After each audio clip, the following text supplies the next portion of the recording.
नमस्कार मंडळी, मी रायचंद्र शिंदे. स्वागत आहे तुम्हा सर्वांचं माझ्या या विशेष भटकंती सरामध्ये. खरं तर माझ्या पाठीमागं आपण पाहू शकतोय, हाच तो गंभीरगड. अनेक दिवसापासून या ट्रेकची चर्चा होती आणि आम्ही नारायणगाववरून, जुन्नरमधून हे सगळे ट्रेकर आलेलो आहोत. माझ्या पाठीमागं जर पाहिलं तर या ट्रेकची जी कन्सेप्ट होती ही होती सुभाषची. सुभाष खरं तर हा पक्षीमित्र. सुभाष नंतर इकडं गायकवाड सर आहेत. गायकवाड सरसुद्धा भटकंतीचे प्रचंड वेळ आहे आणि माझी नव्यानेच ओळख ज्यांची झाली ते डॉक्टर पुंडे सर. नमस्ते. तर आपण आता जाणार आहोत जो मागं गंभीरगड आहे, हा पालघर जिल्ह्यातला तालुका कुठला आला सुभाष? डहाणू तालुक्यामध्ये. आणि येस, आणि आपल्यासोबत आता अश्विन आहे. अश्विन आपल्याला घेऊन जाणार आहे. अश्विन नमस्कार. नमस्कार. तू किती वेळा गेलास त्या किल्ल्यावरती? मी गेलो असेल 50 तर. लहानपणापासून जातोय. लहान. पण आज हा किल्ला आपण समजून घेणार आहे. खरं तर एक वेगळ्या धाटणीचा हा किल्ला आहे. सह्याद्रीच्या रांगेमध्ये असलेला हा किल्ला. आणि नेमका काय आहे, त्याची हिस्ट्री काय आहे, हे सगळं आपल्यासोबत जाणून घेणार आहोत, भटकंती करणार आहोत. खरं तर एक वेगळ्या प्रकारचा हा दिसतोय माझ्या पाठीमागं किल्ला. चला तर मग आपण निघणार आहोत. मंडळी नमस्कार. सह्याद्रीत भ्रमंती करत असताना कुठला किल्ला कशामुळे स्मरणात घर करून राहील याचा काही नेम नाही. काही गड त्यांच्या अगम्य स्थानामुळे, काही गड त्यांच्या सभोवतालच्या जंगलामुळे, काही गड त्यांच्या अनोख्या चढाईमुळे, तर काही गड त्यांच्या अंगाखांद्यावरील दुर्ग अवशेषांमुळे त्याला भेट देणाऱ्या दुर्गयात्रींच्या मनात कायम ठसतात. समुद्रसपाटीपासून 686 मीटर उंचीवर वसलेला पालघर जिल्ह्यातील गंभीरगड असाच आपल्या स्मरणात राहतो, तो त्याच्या अंगाखांद्यावरील विविध प्रस्तर रचनेच्या नमुन्यामुळे. इंग्रजी सी आकाराच्या गंभीरगडावर एका टोकापासून दुसऱ्या टोकापर्यंत निसर्गाने असे काही शिलाखंड उभे केले आहेत की ते मान उंचावून पाहताना मानेला कळ लागेल, पण शिलाखंड काही संपणार नाहीत, इतके नानाविध प्रकारचे शिलाखंड या गडावर आहेत. गंभीरगडास भेट देण्यासाठी आपल्याला मुंबई अहमदाबाद राष्ट्रीय महामार्गावरील मनोरच्या पुढे लागणारे व चारोटीच्या थोडे आधी असणाऱ्या कासा गावात प्रथम दाखल व्हावं लागतं. कासा हे गाव म्हणजे चारोटी गावाचा एक भाग असून इथून आपण सायवान मार्गे उधवा गावाकडे जाणाऱ्या रस्त्याने जातो. सायवानवरून गड पायथ्याचे वेहाळी हे गाव 2 किलोमीटर अंतरावर असून या मार्गावर अतिशय अरुंद रस्ता आहे. वेहाळी हे गड पायथ्याचे गाव फारच लहान असून गावात बहुसंख्य लोक आदिवासी आहेत. या गावाच्या मागेच सुळक्यांमुळे व कातळ कड्यांमुळे पटकन ओळखून येणारा गंभीरगड उभा आहे. पाटीलपाडा या छोट्या वस्तीसमोरून गडाकडे जाता येते. आपण गावातून 15-20 मिनिटात गंभीरगडाच्या डोंगराच्या पायथ्याशी येऊन पोचतो. इथून एक टेकडी पार केल्यावर दाट झाडीतून डोंगरात वर चढणारी पायवाट जाते. या पायवाटेने साधारण पाऊण तासाची गड चढाई केल्यानंतर आपण गंभीरगडाच्या तटातील भग्न दरवाजावर येऊन पोहोचतो. गडावर पोहोचल्यावर एक पायवाट डाव्या बाजूच्या गडाच्या टोकाकडे जाते व एक पायवाट उजव्या बाजूच्या टोकाकडे जाते. सभासद बखरीतील नोंदीनुसार शिवरायांनी जे किल्ले निर्माण केले त्यामध्ये गंभीरगडाचा समावेश होतो. 16 एप्रिल 1676 मोरोपंतांनी कोळवांचा भूभाग स्वराज्यात सामील करून रामनगर, जव्हारही जिंकून घेतले. त्यावेळी या भूभागाच्या संरक्षणासाठी या देशात नवीन गडही वसवल्याचे सभासद म्हणतो. त्यानुसार हा गड शिवरायांनी आधी बळकट बनवला असावा किंवा नवीनच बांधला असावा. पुढे हा गड मोगलांचे मांडलिक असणाऱ्या कोळी राजाच्या ताब्यात गेला. पण शिवरायांनंतर संभाजीराजांनी 1683 उत्तर कोकणवरून केलेल्या स्वारीत गंभीरगड जिंकून परत स्वराज्यात सामील केला. पुढे या गडाचा ताबा पोर्तुगीजांकडे गेला. पण मराठ्यांनी 17 जानेवारी 1759 गंभीरगड परत जिंकून घेतला. शेवटी या गडाचा ताबा 1818 इंग्रजांकडे गेला. गंभीरगडावर असलेल्या निसर्गाच्या अद्भुत कारागिरीने आपण थक्क होऊन जातो. गंभीरगडावर फिरताना आपण या गडावरील दुर्ग अवशेषांचा फारसा विचार न करता ज्वालामुखी, त्यातून झालेली सह्याद्रीची निर्मिती इत्यादी भूशास्त्रीय घडामोडींचा विचार करता आपण गंभीर होऊन जातो. त्यामुळेच या गडाचे नाव गंभीरगड पडले असावे असा विचार आपल्या मनाला स्पर्शून जातो. चला तर मग नावाप्रमाणे आपल्या मनाला गंभीर करणाऱ्या गंभीरगडाची आज आपण भटकंती करणार आहोत.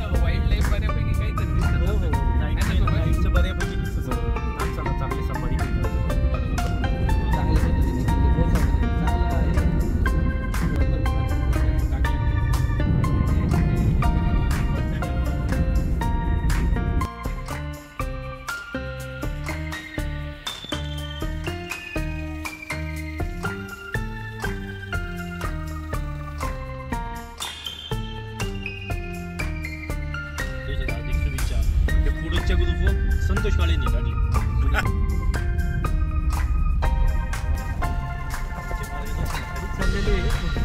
कुठल्या किल्ल्याचं कुठल्या मोहिमेचं चाललं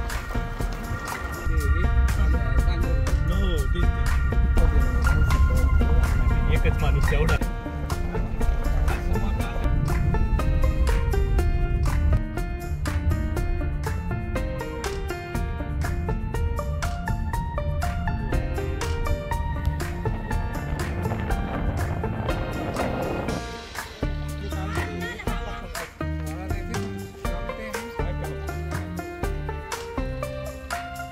कोणती गाडी आहे रे? काय तर नाव असेल ना पण त्याला. गाडी काय तुझं नाव काय? गाडी नंबर सांग. नाव काय तुझं? हा सचिन. सचिन. अरे वा, सचिनची मग ही कोणती गाडी? कुठली तरी असं चालू दाखव ना मला कशी चालते जरा. तिकडे घेऊन जा बरं. चालून दाखव. याला भारी चालवली हो.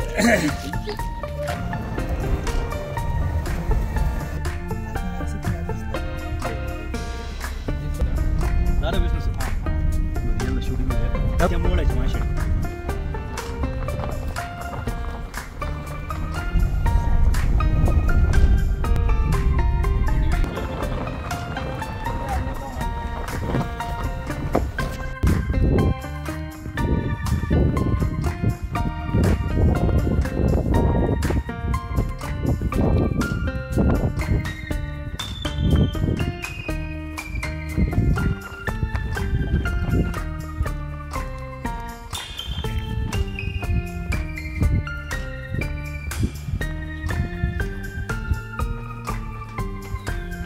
पुणे सगळं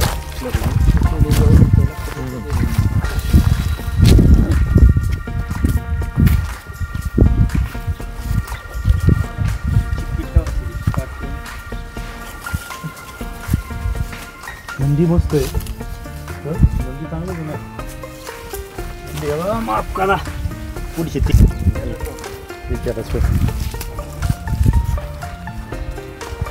सुभाष जंगली आंबा पण चांगला भरलाय. बार आलेला आहे चांगला. बरं बार आलेला आहे. आणि सुभाष आपण पुस्तकात पण वाचलंय किंवा तू पण बऱ्याच ठिकाणी वाचला असेल, हा ट्रेक सुरू करताना जे जंगलामधून जातोय आपण, काय वैशिष्ट्य असेल या जंगलातली? कुठली झाडं? हे सगळ्यात महत्त्वाचं हे जंगल आहे महाराष्ट्र गुजरात बॉर्डरवरचं. सह्याद्रीची जिथून सुरुवात होते ना त्या सह्याद्रीच्या रेंजमधली ही जंगल आहे, पण थोडं ड्राय डेसुडेस प्रकारचं आहे. म्हणजे पावसाळा सोडला तर वर्षभर पानगळीचं जंगल, याच्यात पळस असू, सगळ्यात म्हणजे काटेसवर असू, आंबा असू, साग जंगल. सर्वाधिक ह्या जंगलात सागाची झाडं खूप प्रमाणात आहे. आणि आता हा चैत्र महिना सुरुवात होईल, त्यामुळे सागाची पानगळ सुरू होईल. सगळ्यात महत्त्वाचं चैत्र महिन्याचं वैशिष्ट्य असं आहे का प्रत्येक झाड फुलतं, उमलतं. त्यामुळं बर्ड वॉचिंगसाठी किंवा बाकीच्या प्राण्यांसाठी, मधासाठी हे जंगल प्रचंड सुंदर आहे. कारण हा फुलण्याचा बहरण्याचा कालखंड असतो या जंगलचा. त्यामुळे हे जंगल अत्यंत सुंदर आता उन्हाळ्याच्या याच्यात होत जाईल.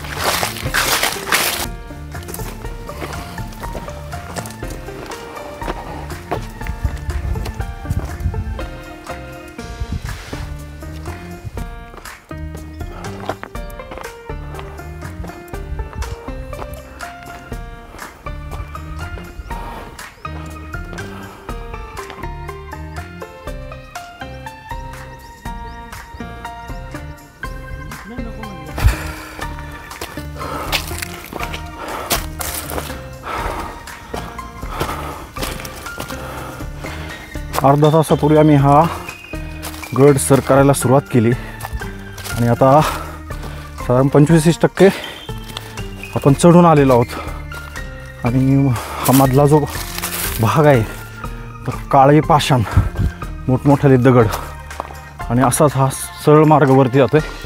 आणि ह्या गर्द झाडीतून मागच्या साईडला हा गड आपल्याला दिसतोय. थोडासा दिसायला लागला आहे कारण जंगल बऱ्यापैकी डीप आहे. विविध प्रकारची झाडं, जुनाट वृक्ष आणि देशी झाडं प्रकर्षाने जाणवत आहेत. एक वेगळ्या प्रकारचा पाषाण. म्हणूनच कदाचित जे भटकंती करणारी माणसं आहेत ही वरती आल्यावरती किंवा ट्रेक केल्यानंतर ह्या गडाचं वेगळं वर्णन करतात. त्यामध्ये सर्वात महत्त्वाचं म्हणजे त्या गडाचं जे काही नाव आहे त्या नावाचं रहस्य काय आहे ते जाणून घ्यायला शेवटपर्यंत तुम्ही आमच्यासोबत असंच टिकून राहा. कारण ज्यावेळेस मी गडाच्या उंच टोकावरती जाईल आणि त्या ठिकाणचं गडाचं वेगळं रूप, सौंदर्य, त्याचा राकटपणा हे सगळं काही दाखवेल. खरं तर प्रचंड दम लागला आहे, घामसुद्धा खूप आलेला आहे. पण जागेवरती हा चढावा लागतो या गड. सकाळचे साधारण 10 वाजलेत. थंडीचे दिवस जरी असले तरी वारा कमी आहे, त्यामुळं वरती जाताना तुमची दमछाक नक्कीच होणार, थंडीचे दिवस असले तरी.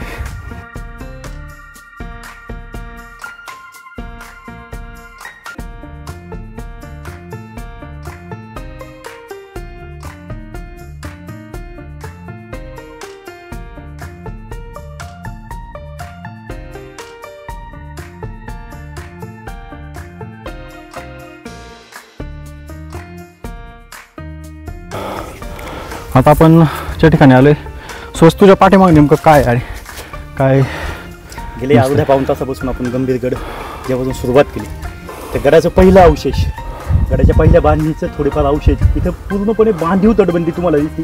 अतिशय सुंदर पद्धतीने बांधली, काही ठिकाणी ढासळलेली तटबंदी आहे, पण जुन्या तटबंदीचे खूप सुंदर अवशेष इथे दिसतात. आणि उजव्या बाजूला बघितलं त्या बाजूने आपण जवळ जाऊन तिथे जाऊन बघणार आहे. पण गडाचा पहिला दरवाजा ही त्याची दाट शक्यता आहे. आपण किल्ल्यात जवळजवळ 60% चढलेला आहे आणि इथून पुढे गडाचे अवशेष एक प्रकारे उलगडत जातील शांतपणे.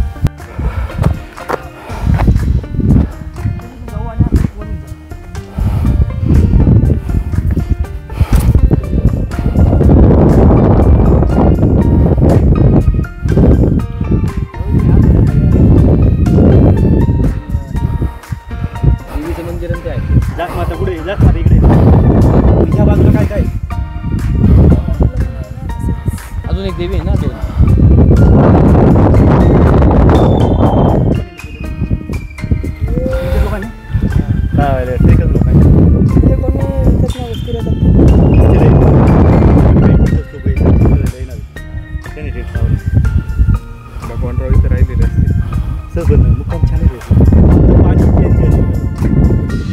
वरती पाण्याची काय सोय नाही अजिबात.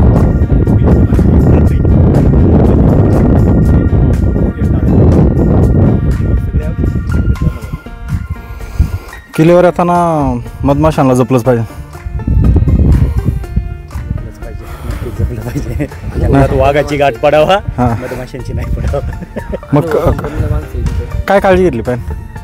सगळ्यात महत्त्वाचं, तुम्ही कुठल्याही ट्रेकला निघताना सगळ्यात म्हणजे तुम्ही भडक रंगाचे ड्रेस नाही घाला. उन्हाच्या वेळी म्हणजे दुपारच्या वेळी त्या पोळ्यांच्या जवळ नाही जावा, मोठमोठ्याने आवाज करावा नाही. आणि सगळ्यात महत्त्वाचं, तुम्ही ट्रेकला निघताना कुठल्या राणीच्या बागेत फिरायला नाही चालली, तर एका डोंगरावर सह्याद्रीच्या अंतरंगात फिरायला चाललेली आहे. त्यामुळे जाताना जो पोशाख असावा तो जंगलाशी मिळता जुळता असावा.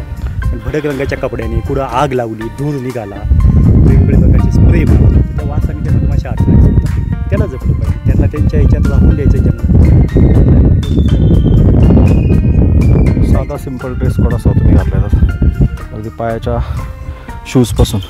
पण सायदरीत राहिलेली माणसं मात्र चप्पलवरच येतात. त्यांचं रोजचं नाही का, रोजच्या पायाची वाटे तरी आपल्या पुढं होता, विदाउट चप्पल असताना सुद्धा सगळ्यात पुढं होता. त्याची बॉडी बघा ना.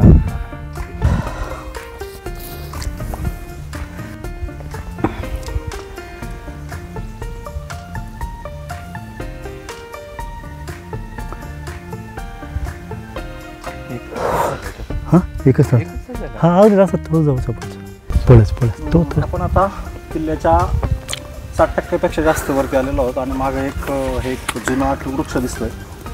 त्याला काही फुलं सुद्धा दिसत आहेत आपल्या भाषेमध्ये जर म्हटलं तर, किंवा पांढऱ्या कलरची फुलं आहेत सगळ्या. एखाद्या मुली किंवा बायका आपल्या डोक्यामध्ये ज्या गजरे मारतात अशा प्रकारचं हे सगळं दिसतंय. आपल्यासोबत सुभाष आहे, सुभाषकडनं आपण जाणून घेणार आहोत.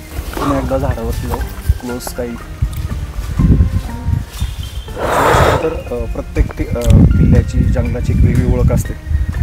आपण आता इथपर्यंत आलो आहोत. काय नेमकं कुठलं झाड आहे आणि काय असं वेगळेपण आहे? माझ्या उजव्या बाजूला जे सफेद चांदणीच्या शाखेच्या चांदण्या चमकतात तशा एकाच झाडावर हजारो चांदण्या चमकलेले जे झाड दिसतंय तर सह्याद्रीतले अनेक वनस्पती अभ्यासक ट्रेकर्स लोक जे झाड फुलण्याची अक्षरशः एखाद्या चातकाप्रमाणे वाट पाहतात तेच एक झोऱ्या ब्रॅचेटियाचं झाड म्हणजेच आपल्या मराठीत लोखंडीचं झाड आणि त्यापेक्षा अनेक लोकांनी कवींनी गौरवलेलं सह्याद्रीतलं अत्तर किंवा सह्याद्रीतलं सुगंधीचं झाड.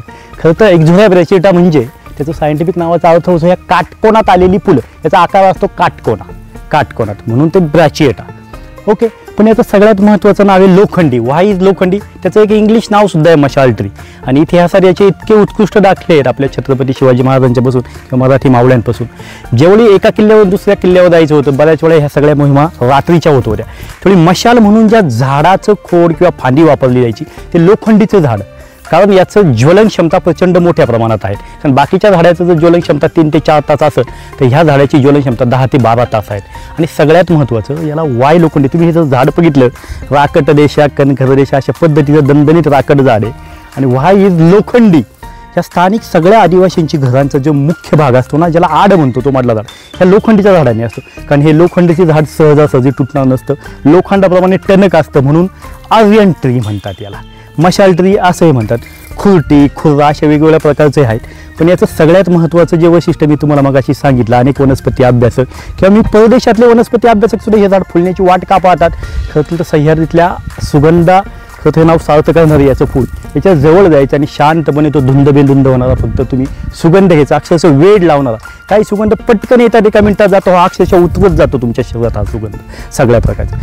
एका ठिकाणी जर तुम्हाला सह्याद्रीतला सर्वोत्कृष्ट आनंद घ्यायचा असेल तर ह्या झाडाखाली टेंट लावायची आणि संध्याकाळी 5च्या पुढं जो सुगंध येतो वाऱ्याच्या दिशेने बरोबर तो घेत राहायचा. तुम्हाला वर्षभर हे सुगंध ताकद आणि आनंद एवढं सुंदर सुगंध आहे ह्या झाडाचा. कशा प्रकारचा सुगंध आहे हा? गोड? खरं तर तुम्ही आपल्या मराठीत 2 फुलांच्या बद्दल खूप लिहिलेले, मोगरा असो किंवा सोनचाफा असो. मी म्हणून ह्या 2 सर्वोत्कृष्ट फुलांचा मिलाप ह्या फुलामध्ये आहे. म्हणजे आपण ज्यावेळेस किल्ला सुरुवात केली चढायला त्यावेळेस काही वेगळे सुगंध येते, त्यातला हा सुद्धा मिक्सअप असेल कदाचित. नक्कीच सर्वाधिक लांब येणारा आणि पटकन ओळखता येणारा. म्हणजे असं नाही का ह्या लोखंडीच्या झाडाचा खूप लांबपर्यंत सुगंध येतो आणि वाऱ्याची दिशा जसं असेल त्याप्रमाणे तो भिडतोच. अक्षरशः वेड लावणारं झाड आणि वेड लावणारी फुलं. जुन्नर आंबेगावच्या पट्ट्यात झाड दिसतात सर्वाधिक आपल्या तिकडे. म्हणजे आपण किल्ला चढायला सुरुवात केल्यापासून हे पहिल्यांदा हे झाड दिसले. पण आपल्या नाणेघाट असू, आंबेगावच्या भीमाशंकरचा आपला पाट असू किंवा मावळ प्रांत जो आपला हरिश्चंद्रगड आणि जुन्नरचा आहे, पण तामिनीचा आहे, पण आपल्या नाणेघाटात प्रचंड प्रमाणात ही झाडं आहेत, लोखंडीची झाडं. तिथे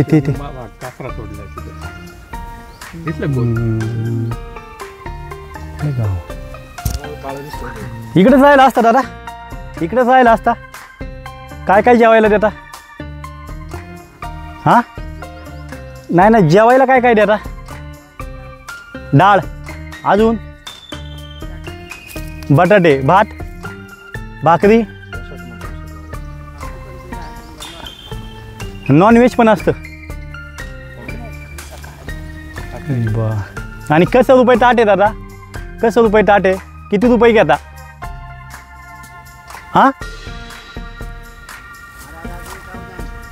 काय? ओके पाहिलं असं आहे काय? बा ठीक आहे, चांगले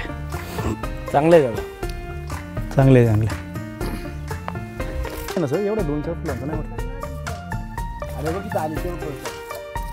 ते काय म्हणतात त्याची फुलं बघ, सफेद. ती नाही पुढची बघ.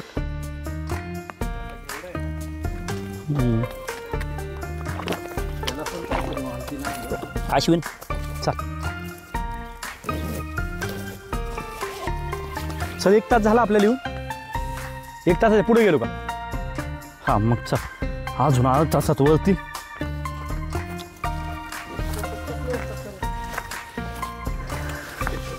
सर ते कुठलं तेच त्या बाजूचं म्हणतात बहुतेक विरगळी टाईपच आहे, विरगळच आहेत. चला हा पालघर जिल्ह्यातला जो किल्ला आहे गंभीरगड, तर त्याच्या गडवाटेवर आपण आहोत. आणि खरं तर प्रत्येक गडाच्या पायथ्याशी जो इतिहास घडलेला असतो आणि जे वीरगती प्राप्त झालेले आपले सगळे मावळे असतात, तर त्यांच्या आठवणी जागवण्यासाठी त्यांच्या नातेवाईकांनी काही शिळा घडवून तिथं बसवलेल्या असतात. जसं की ही मूळ शिळा या ठिकाणची आहे.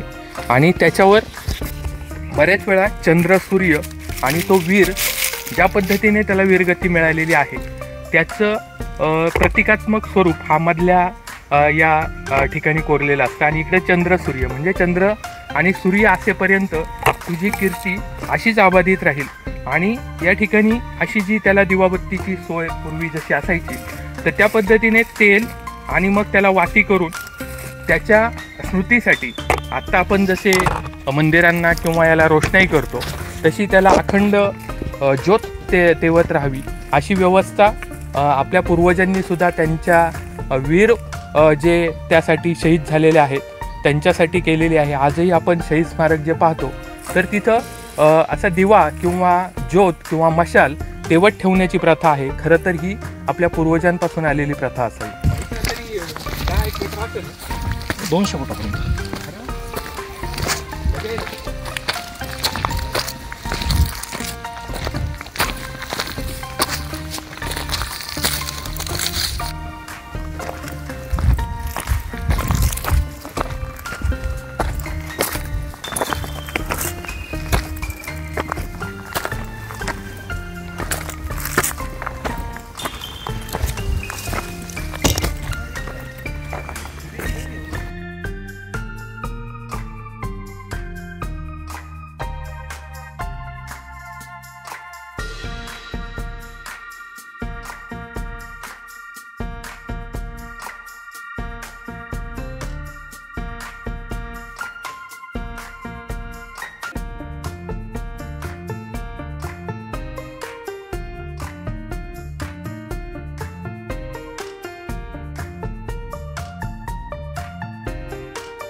काय येतं काय वेगळं फोटोसाठी घेतलंय का पण आयफोन बी फोन फोटो मुळच जातो किरकोळ वाटतं ना. किरकोळ वाटतं काय आता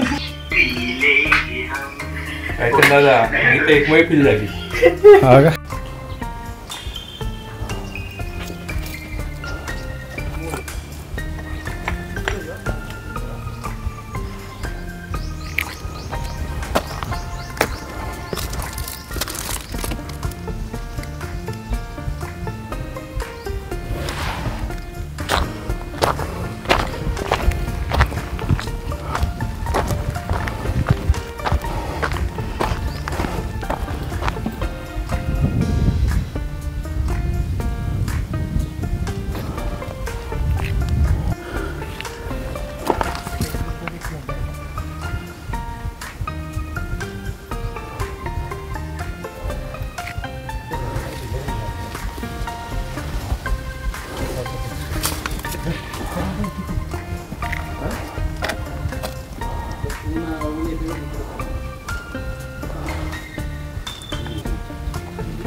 मित्रांनो नमस्कार, मी डॉक्टर अमोल पुंडे. सध्या आपण पालघर जिल्ह्यातील डहाणू तालुक्यात गंभीरगडावर भटकंतीला आलेलो आहोत.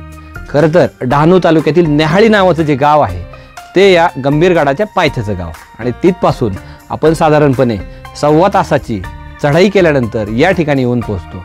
खरं तर प्रत्येक गड किल्ल्याचं प्रत्येक ठिकाणाचं काही ना काही वेगळेपण असतं, काही ना काही वैशिष्ट्ये असतात. तर या ज्या किल्ल्याचं वैशिष्ट्य आहे ते म्हणजे हे शिळाखंड. हे जे क्युबिक पॅटर्नमध्ये किंवा कॉलमनार पॅटर्नमध्ये जे अखंड आपल्याला अनेक शिळा दिसतात त्याची भव्यता या ठिकाणाहून पाहायला मिळते. तर ते हे सुंदर ठिकाण या किल्ल्यावर आपण अनुभवू शकतो. अगदी येत असताना आपण जाकमातेचं दर्शन घेऊन या ठिकाणी येऊन पोहोचलो. हा खिंडीसारखा भाग दिसतोय. पलीकडं ज्या गावाकडून आपण आलो ते न्याहाळी गावाचा परिसर या ठिकाणाहून दिसून येतो. त्याचबरोबर या खिंडीसारख्या भागातून या ठिकाणी आपण आलो की या खडकांच्या मध्ये असणाऱ्या शिळांमध्ये उभे असताना आपण या ठिकाणी पाहू शकतो की इथं एक याला नागफडी म्हणतात आणि या खरोखर आपण जर बारकाईने पाहिलं तर या ठिकाणी छानपैकी एखादा फणा उभारलेला नागाचा जो फणा आहे तो या ठिकाणी आपल्याला पाहायला मिळतोय. त्याला आता देवता स्वरूप लोकांनी फुलं वाहून याची पूजा केलेली आहे. पलीकडचा जो भाग दिसतो तो आहे डहाणू तालुक्यातल्या काही गावांचा भाग आणि जंगलाचा परिसर या ठिकाणाहून दिसून येतोय. आमच्या स्थानिक जो गाईड आहे त्या मित्राने सांगितलं की या ठिकाणी असलमपाडा नावाचे छोटीशी गावं या ठिकाणी अशा पद्धतीची गावं आहेत आणि पलीकडचाही सुंदर अशा पद्धतीचा प्रेक्षणीय नजारा या ठिकाणी पाहायला मिळतोय. खरं तर हे वैशिष्ट्य या किल्ल्यावरती अनुभवण्यासाठी आम्ही आलेलो आहोत आणि हे सगळं पाहून याचा मनोमन आनंद होतोय. धन्यवाद. सर आपण जर नाणेघाट परिसर सुद्धा पाहिला अशीच घळ आणि पलीकडचा नजारा दिसतो असा एक भास या ठिकाणी वाटतोय. तर अशा पद्धतीने यापूर्वी तुम्ही कधी इतर किल्ल्यांवरती पाहिले का नाणेघाट नंतर?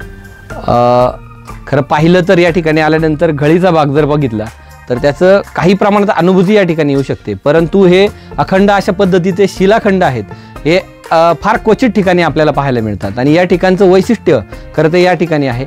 आणि जेव्हा गेल्या वर्षी आम्ही पन्हाळा ते पावनखिंड या प्रवासात होतो तर त्या ठिकाणी एका डोंगरावरती अशा पद्धतीचे जे कॉलमनार पद्धतीचे म्हणजे उभट अशा पद्धतीच्या अनेक शिळा एका डोंगरावरती पाहायला मिळाल्या होत्या.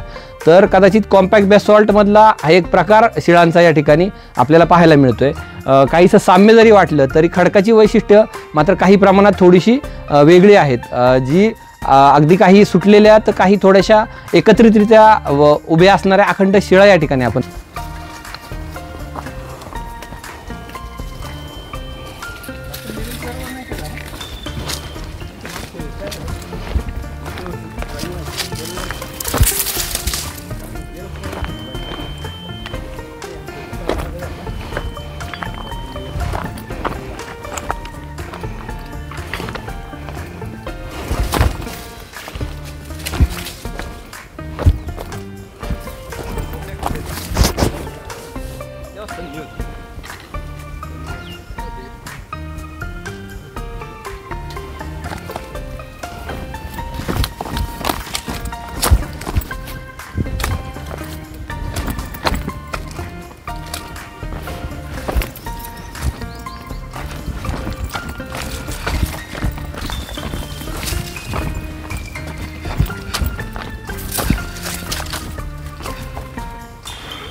भारी निघाल.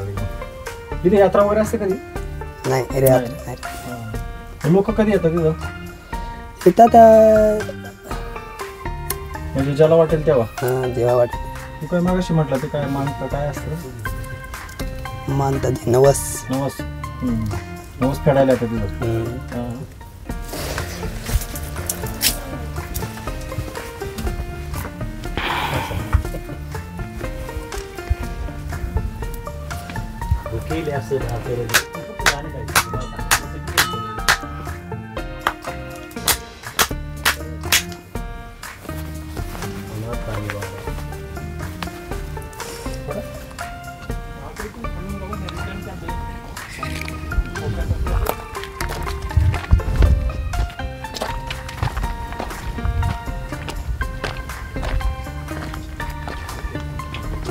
इकडे ना अश्विन, हे पुढे घे. मित्रांनो, आपण गंभीरगडाच्या कातारूपी गडमाथ्यावर असताना या ठिकाणी येऊन पोहोचलो आहे. समोर जर आपण पाहताय तर या ठिकाणी कातळातच कोरलेली जाकमाथा या देवीची मूर्ती आपण या ठिकाणी पाहू शकतो. या ठिकाणीतील स्थानिकांनी त्याला छानपैकी छत केलं आहे. आपण पाहू शकतो की एक भव्य अशी शिळा या देवीच्या मूर्तीच्या वरती आली आपल्याला पाहता येते. आजूबाजूचा हा गडमाथ्याचा परिसर हा शिळांनी बऱ्यापैकी वेढलेला आहे आणि याचं जे वैशिष्ट्य आहे, जी सह्याद्रीची ज्वालामुखीय जी निर्मिती आहे आणि त्याच्यातून शिलारूपी जे वेगवेगळे रूपं आपल्याला पाहता येतात, तर या गडमाथ्यावरती त्याची भव्यता अधिकाधिक मोठ्या स्वरूपात आपल्याला पाहता येते.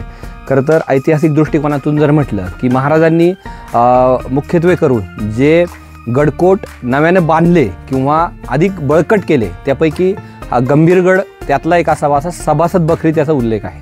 दुसरी गोष्ट अशी की साधारणपणे 1676 साली मोरोपंत पेशव्यांनी हा किल्ला स्वराज्यामध्ये नव्यानं पुन्हा एकदा जमा करून घेतला होता, जिंकून घेतला होता. कालांतराने मुघलांनी जे इथले स्थानिक कोळीराजे जे यांची मांडलिक होते त्यांच्या ताब्यात हा किल्ला होता. कालांतराने हा किल्ला पुन्हा एकदा छत्रपती शिवाजी महाराजांनंतर संभाजी राजांनी हा किल्ला जिंकून घेतला होता. खरं तर कोकणात त्या काळात त्यांनी जी स्वारी केली होती त्या काळात हा किल्ला जिंकला होता. कालांतराने हा किल्ला पोर्तुगीजांकडे गेला. पोर्तुगीजांनंतर हा किल्ला पुन्हा स्वराज्यामध्ये मराठीशाहीची सत्ता असताना साधारणपणे 1759 साली आणला आणि जोपर्यंत मराठीशाही होती 1818 सालापर्यंत हा किल्ला स्वराज्याचा एक भाग म्हणून होता. खरं तर आजूबाजूचा हा जो कोकणाचा भाग आहे, जव्हारचा परिसर आहे, याच्यावरती देखरेख करण्यासाठी या किल्ल्याचा वापर केला गेला असावा. आणि अवशेषाच्या रूपात जर म्हटलं तर काही कमी प्रमाणात जरी असेल तर या किल्ल्यावरून आजूबाजूचा मोठ्या प्रदेशाचा एक निरीक्षणाचा भाग या ठिकाणावरून आपल्याला पाहता येतो निरीक्षणाच्या दृष्टिकोनातून. त्याच्यामुळे टेहाळणीचा किल्ला म्हणूनही आपण याला म्हणू शकतो. तर एक वैशिष्ट्यपूर्ण अशा पद्धतीने अजून एक गोष्ट सांगता येते की ज्यावेळेस असं म्हटलं जातं की महाराजांनी सुरतेची लूट केल्यानंतर काही लोकांची अशी धारणा आहे की या ठिकाणी किल्ल्यावरती काही प्रमाणात त्यावेळेची संपत्ती आणली असावी. त्याच्यामुळे अशा काही गोष्टी म्हटल्या जातात.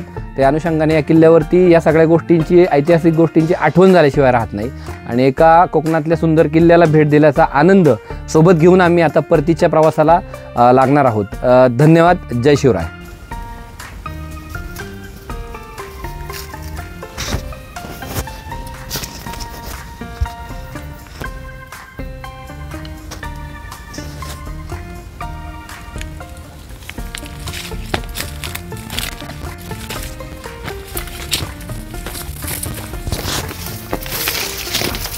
किल्ला पुन्हा स्वराज्यामध्ये मराठीशाहीची सत्ता असताना साधारणपणे सत्ता म्हणू शकतो. तर एक वैशिष्ट्यपूर्ण अशा पद्धतीने अजून एक गोष्ट सांगता येते की ज्यावेळेस असं म्हटलं जातं की महाराजांनी सुरतेची लूट केल्यानंतर काही लोकांची अशी धारणा आहे की या ठिकाणी किल्ल्यावरती काही प्रमाणात त्यावेळेची संपत्ती आणली असावी. त्याच्यामुळे अशा काही गोष्टी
म्हटले तुम्ही?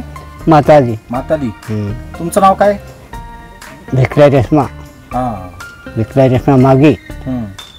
आणि हे सगळे जे दिसतात असे गोल गोल गोल, तर ते देवीचं काय आहे नेमकं?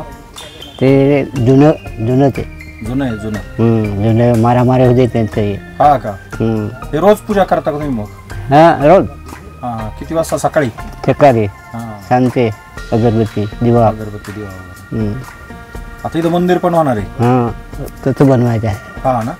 कसं? तिकून आहे ते हा. ते रस्त्यात गेले ना हा. तसं बनवायचं आहे बरोबर. मंदिर. इथे यात्रा बित्रा असते का? मोठा कार्यक्रम असतो का? उत्सव? मोठा बनवायचा आहे ना. नाही, उत्सव असतो का इथं मोठा? हा मोठा उत्सव कार्यक्रम असतो का इथं मोठा? जो दादर आहे ना हा. उजवाचा आहे. हा. उजवाचा मोहन. हा. हा ना? हां. आणि देवाचा आवडता प्रसाद काय? प्रसाद काय? रोज नैवेद्य काय ठेवता? रोजचं जेवण जे आपण बनवतो. रोजचं जेवण अगरबत्ती जे जेवण पाणी. करता तेच. हां पाणी अगरबत्ती चहा हा. या ठेवून ना जे दूध. तुम्ही जे करता ते ठेवायचं. हां दूध. दूध. तर आता आपण गंभीरगड करून खाली आलोय आणि दुपारचे 2:15 वाजले. सकाळी 10 वाजता सुरुवात केली होती. जवळपास 4.5-5 तासामध्ये हा किल्ला आपण व्यवस्थितरित्या सर केलेला आहे आणि पुन्हा खाली आलोय आपण. आता आपण पुढचा कुठला किल्ला जाणार आहे सुभाष?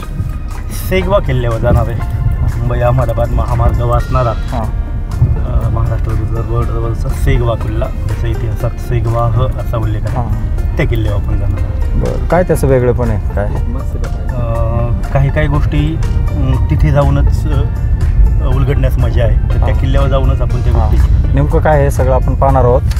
तिथे गेल्यावरती सुभाष पण आपल्याला बऱ्याच गोष्टी सांगणार आहे. गायकवाड सर पण आपल्यासोबत आहेत आणि डॉक्टर साहेब पण आहेत. सगळे आता दुपारी त्या किल्ल्याची चढाई करणार आहोत. आता तुर्तास इथं थांबूयात. 1 तासाचा जवळपास प्रवास असणार आहे ना?